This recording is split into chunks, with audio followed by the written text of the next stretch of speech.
Good mythical morning, afternoon, evening, wherever the heck in the world you are. It's the notorious glorious V the Girl Economist. Folks, I apologize for my schedule. It's been kind of hectic, chaotic, the craziest I've ever been. I apologize for that. At some point, I will find a balance between work, life, and all these other things that I got to do. The roles are multifaceted, and I'm just rolling with the punches, man. So I'm glad to be here. I'm very glad to be here, and I'm glad to be back in the saddle, so to speak, and to take to take the entire thing and to talk about everything over here. So anyway, guys, where do we begin? There's lots of stuff going on. First and foremost, if you haven't gotten a chance to uh, if you haven't gotten a chance to tries to kill doctor. Okay, wait. If you haven't gotten a chance to check out um the crypto school, not the crypto school. I'm sorry, Watch Us Trade. I urge you to check it out. Okay. Give me 1 second. My computer is acting buggy. Of course, of course. I go live, and the computer starts acting a little buggy. My Mac is acting up. Okay, hold on. Live.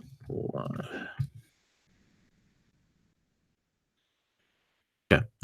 All right. So if you get a chance, folks, go to the Watch Us Trade Room. Okay, the link is in the description box right now.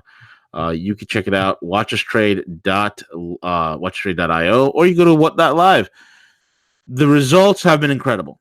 Okay, the results have been incredible. Why? You're not glued to the screen. You're not glued to the screen. You're not sitting there looking at a screen all day, waiting for the next movement to happen. Thanks to the pulse wave system that we have, the pulse wave technology that Dex has, that he has developed, you're able to set your positions and let the market come to you. And folks, let me tell you something. Trading is so integral, and I cannot emphasize to you how great it is for your ability to trade and still have a life. How great it is that this could be a wonderful second stream of income. We have people that are doing this full time, and still have a life. They can spend time with their families and whatnot. And that is the key here. That is why we have developed what we have developed here with the Watch Us Trade Room. The most important thing, again, is having the comfortability and being able to leisurely trade. What's that worth to you? What is that worth to you? And folks, there are people that are in there right now that are covering either their month's tuition. Well, I call it almost like a tuition, because you're learning how to trade. You're watching it, right? Your monthly fees in a matter of days or in a matter of hours. Or they're paying for the whole damn year in a matter of days. So the reality is there. It's real gains. The results have been shocking, shockingly incredible. We trade over 70 cryptos and over 1,000, count them, 1,000 financial instruments are traded in the Watch Us Trade Room. Over 1,000. It's amazing. So whether you're into cryptos or you're into stocks, you're into mining stocks, you're into options, you're into Forex, come and trade and take advantage of it. So now the options are plentiful. We will teach you how. There are daily live shows that Frank and Dex do daily. They answer your questions. They take you to you live. And we're doing Zoom seminars on Zoom, where soon we're going to be doing one this week, where you will be able to log in, get into the Zoom call. We're limiting it to only 100 at a time.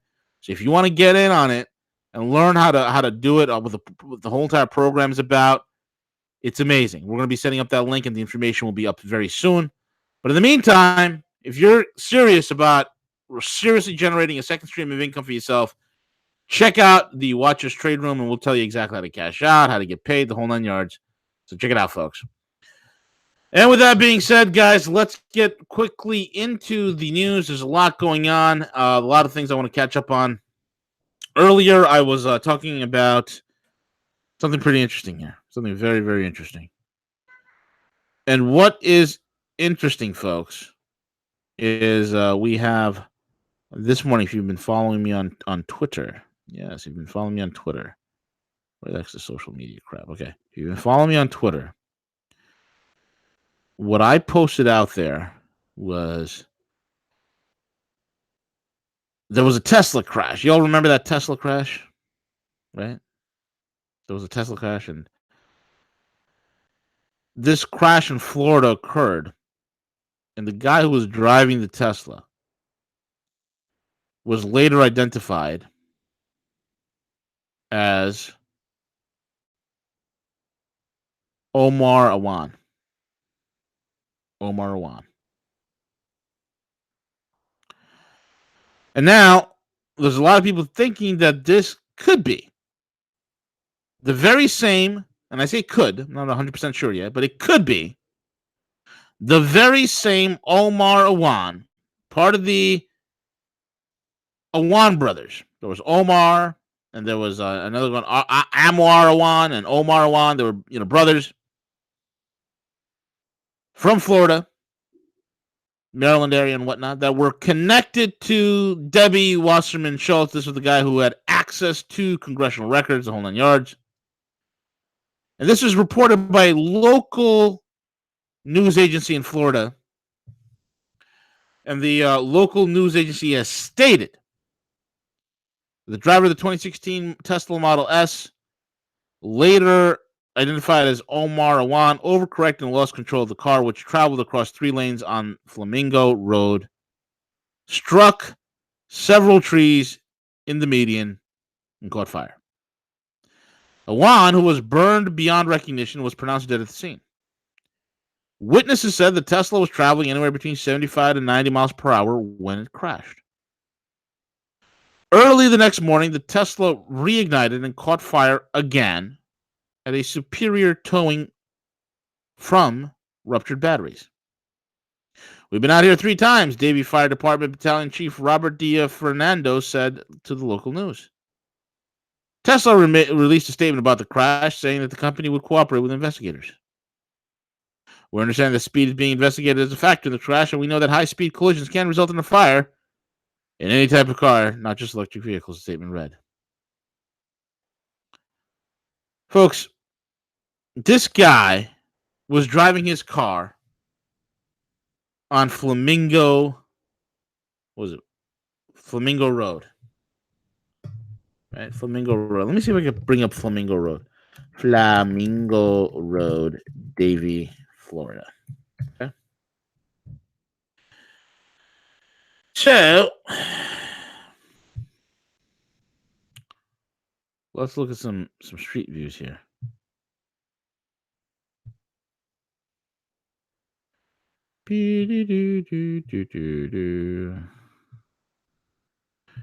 This looks like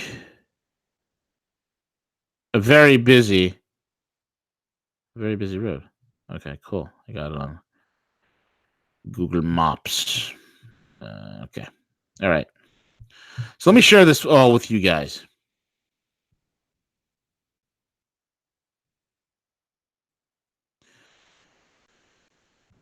Here's Flamingo Road. Okay.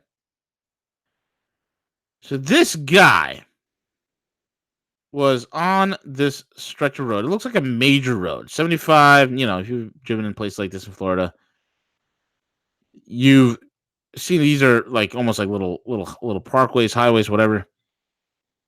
Yeah, I could see how you go 75, 90 miles an hour or whatnot. I can see that. I can see 70 miles an hour, definitely. Right. But this guy was careening down through here when his car went right over the median, went over the 3 lanes here, and crashed into the trees and burned. How does that happen? Tesla's investigating, seeing that if the autopilot was turned on and whatnot. And again, this could be, and if this is proven true, that this is and could be the Omar Awan that's connected to Debbie Wasserman Schultz. Folks, you know for a fact that this is not some random accident.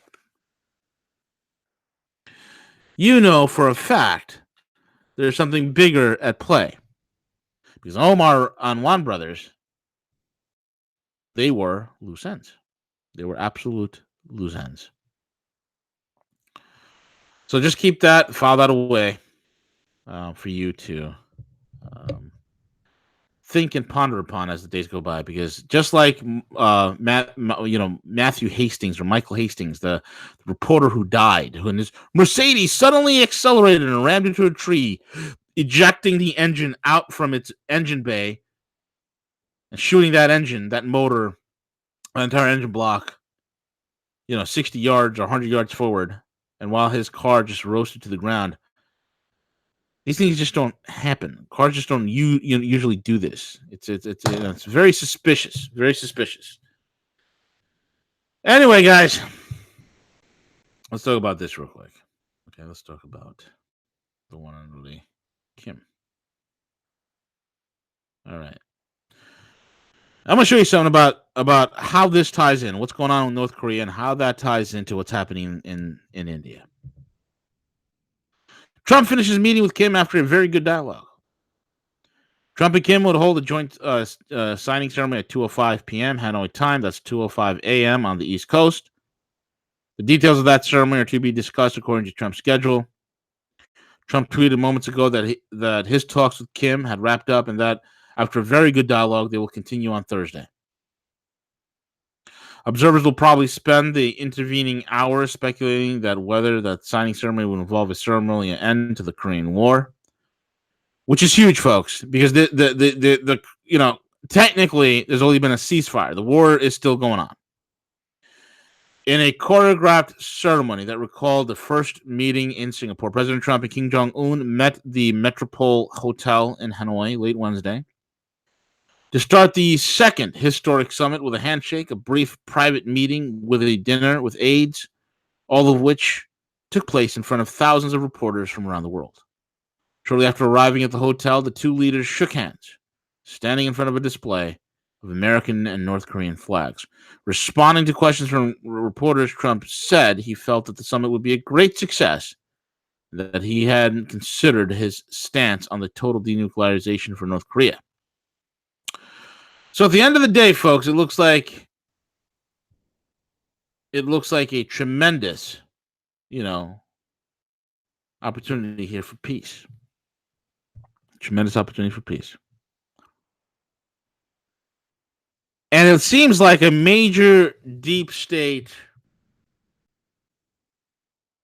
quadrant, which is North Korea, and the conflict that for decades upon decades, U.S. think tanks and think tank and policymakers like Zbigniew Brzezinski have written about the Korean Peninsula as being a pivot point in the great global game of globalism, right?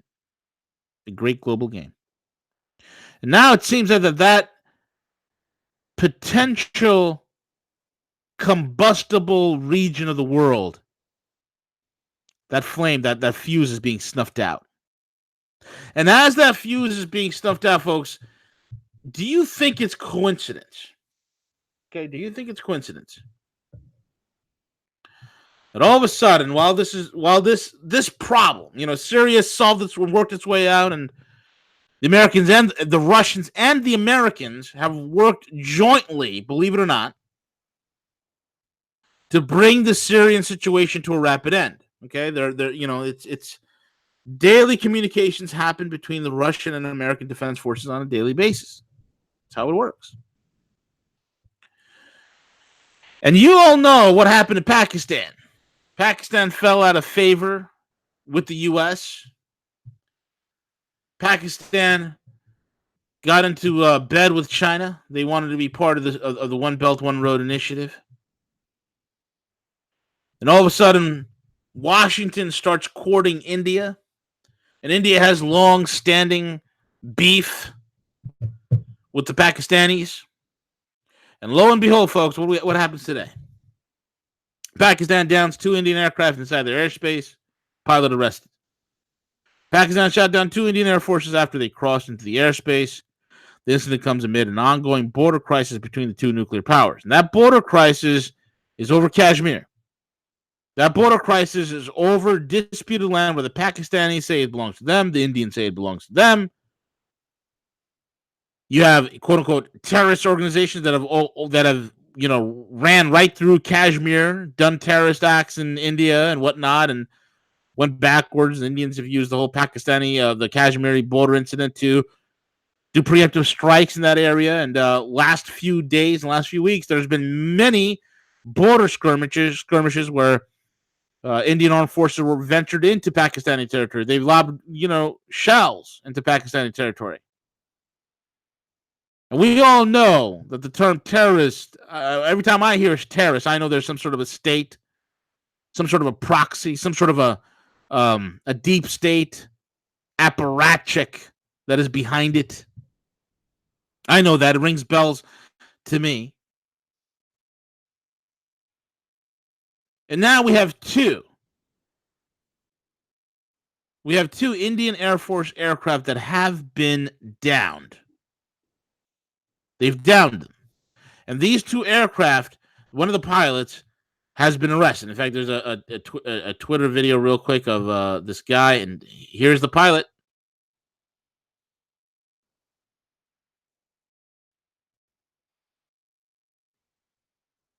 There he is. Caught. Okay. According to spokesman, one aircraft fell inside the Pakistan-controlled part of Kashmir, while the other went down inside the territory controlled by India. Ghafoor stated in a press briefing the two pilots were recovered and provided all the necessary medical treatment. Government later clarified that one Indian pilot was captured. A video released by Radio Pakistan shows the man blindfolded with his hands tied behind his back. Islamabad also claimed to conduct airstrikes into the Indian-held Kashmir. At the same time, the media reported that an Indian Mi-17 military helicopter crashed inside Indian-controlled area of Kashmir. It's not clear if it was one of the aircraft downed by Pakistan. This is getting out of hand. It's getting really out of hand.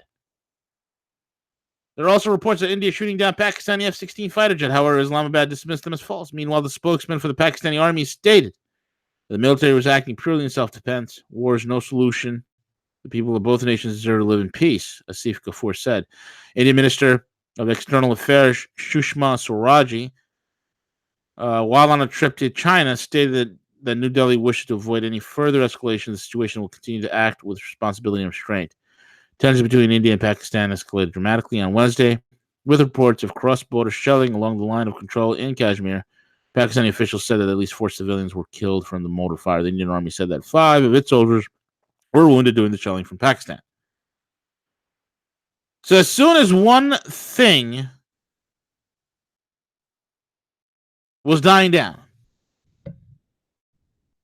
as soon as one theater of the globe was starting to die down, up flares up problems in the subcontinent. Just start flaring up. Starting to flare up. Do you think it's coincidence that while the President Donald Trump, is in Vietnam trying to hammer out a peace agreement in the Korean Peninsula, that in the Indian subcontinent, all of a sudden, two groups of people who are literally the same friggin' race, but separated by religion, is now starting to foment a war. Things are getting hot. India and Pakistan are both nuclear powers. Hallelujah. I don't think it's going to go that bad. I don't think it's going to go into a full-scale war. Nobody wants that. Nobody wants nuclear exchange in the subcontinent. That's never going to happen. There's going to be a backing down of tensions, and of course, things will eventually cool down.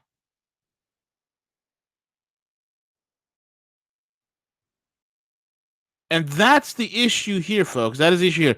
Things are actually going to cool down. But you can see.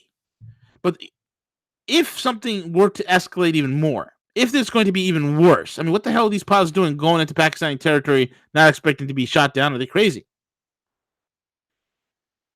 It'll cool down so long as people behave themselves. But if it gets worse, if it does, then you're getting into a very slippery slope. I think the potential exists, not for a nuclear exchange, but I think a potential exists for another border skirmish between India and Pakistan. They're long overdue. They've had one 30, 40 years ago, 50 years ago. They're due for another one. They're due for another one. So that's what's going on with the deep state. That's what's going on over there. And at the same time, folks, North Carolina-based airline implicated in shipping arms to rebels in Venezuela. How do you like them apples? I thought the deep state is being taken care of. While the United States has done everything in its power to turn Syria into Libya 2.0, it appears the U.S. is now attempting to turn Venezuela into Libya 3.0, using many of the same tactics. Same tactics utilized in Syria and Libya. The U.S. is utilizing political pressure, sanctions, establishment of a parallel government to weaken and overthrow the Maduro government in Venezuela. Now, however, there's evidence that the U.S. is going further, adding the army of rebels to its toolkit in South America. According to a report by McClatchy, great organization right there, McClatchy News, a North Carolina-based freight company has been implicated in arms smuggling operation to Venezuela. After the McClatchy report was published, the company halted flights to the country. This revelation comes after Venezuelan authorities claimed to have discovered 19 assault weapons, 118 ammunition cartridges, and 90 military-grade antennas on board a U.S.-owned plane that had flown from Valencia from Miami. The Boeing 767 is owned by 21 Air, which is based in Greensboro, North Carolina. Interestingly enough, the plane made 40 round flights between Miami and various locations in Venezuela and Colombia since January 11th, the day after Maduro was sworn in to a second term as president. However, the flights abruptly ended after McClatchy first reported on them. It's a surprising, coherent interview. Democracy Now! Talked with Tim Johnson, the McClatchy reporter who broke the story. So let me ask you this, folks. If whoever was the person who understood what was happening didn't leak and didn't break the story or leak that story to that McClatchy reporter, this type of shenanigans will still be going on. You see, the deep state folks, as much as, people are out there clamoring for arrests and this and that and the deep state being done, every other week it seems like there is more and more surmounting evidence that the deep state is alive and well. It's alive and well. There's so much BS in the world, folks. So much BS. BS like this. The deep state, here they are. They set up a parallel government. They set up sanctions. They funded NGOs. They're flying in arms. Come on. We've seen this movie before. We've seen this movie before. We've seen it in Ukraine. We've seen it in Syria. We've seen it in Libya. We've seen it everywhere. Now we're seeing it in Venezuela. And prior to that, while our collective heads were up our rear end, we've seen this throughout the color revolutions in Eastern Europe. We've seen this with all the revolutions up and down Central and South America. We've seen this. It's the same CIA playbook over and over and over and over again. Can somebody please tell me? Why? Why has this not been corrected? Why has this not been stopped?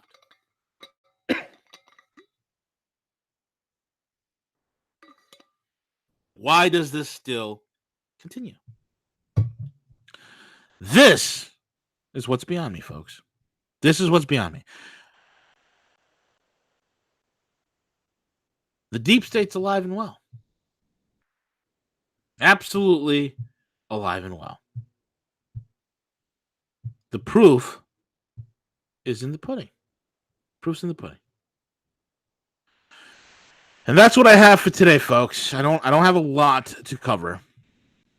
And again, I will be back at some point, back to regular coverage. Me and CJ will be returning. It's just been crazy with everything that's going on. Hopefully March will be a good month to get back into the regular scheduled programming, and we can all get back to it. And if you guys also haven't got a chance to, check out the Gadfly.vhx.tv. Join the Gadfly. We are all there, so check it out. The Gadfly is the place to be. You got Willie, you got all of us. You got Willie, you got me, you got London Paul, Ken Shorjan. We're all there. Okay, we're all there. So go check it out, gadfly.vhx.tv. And also check out mycbdedibles.com, mycbdedibles.com for all the deliciousness that you could even wish. We even have vapes that are available over there, mycbdedibles.com. Simply amazing, delicious products. And of course, folks, remaincalm.net. Remaincalm.net. Don't freak out. Remain calm. We got smart banking options. We have our personal funding. Okay, you get your funding program on. There's a lot of people going through this right now to go ahead and buy a house, get investments for the market, whatnot. And of course, one-on-one with a great one. I just finished a call with a client in Australia. That was a lot of fun. You want to get the gorilla mindset. You want to know how it's done. You want to know how to really handle it. Check it out. One-on-one with the great one. Yours truly. Time slots are still available. Book it. It's an hour with me, and I'll tell you exactly how to play the game. You want to know how the game is played? You want to win? Get a hold of me. Get a hold of me. Talk to me. And we get it going for you, and I'll show you, and I'll point you in the right direction. With that being said, folks, I am over and out.